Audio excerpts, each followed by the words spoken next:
Blessed and happy Tuesday to all of you, my dear friends, my dear brothers and sisters, my dear good people of God, faithful followers of the Daily Gospel Reflection with Father Jack.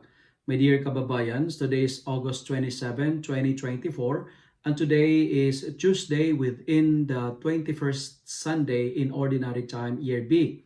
Our Gospel for today is from the beautiful and the wonderful account of the Gospel of Matthew, chapter 23, verses 23 to 26. My dear friends, my dear followers, God is not impressed with the outside appearance, but He admired most what is inside of us. He told the Pharisees in today's Gospel and the scribes, "Woe to you, scribes! Woe to you, Pharisees! For you clean the outside of the cup and of the plate, but inside they are full of greed and self-indulgence."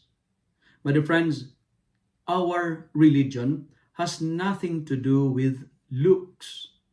Religion is not having a pretty face, but it's about having a pretty soul. It's all about having a pretty mind and character.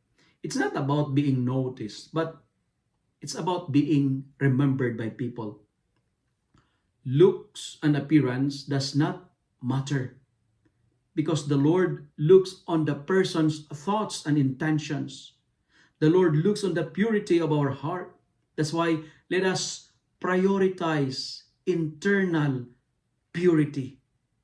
God looks not on the shape of our body. He's not after our vital statistics. He's not after about our muscles or flawless skin.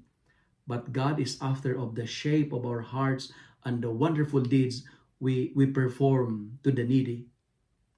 Kindness is the new wealth, my dear friends, my dear brothers and sisters.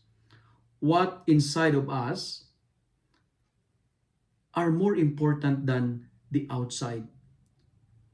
Looks are nothing if we are not available for the needy.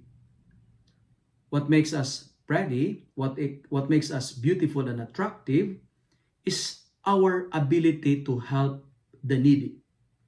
Let us change our ways of living from inside and out.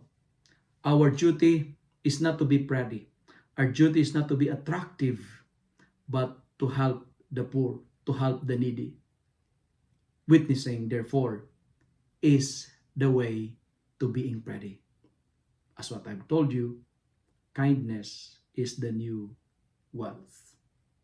If you love and like this reflection, kindly share it with your friends, share it with your family, make the Word of God viral so that many will be blessed.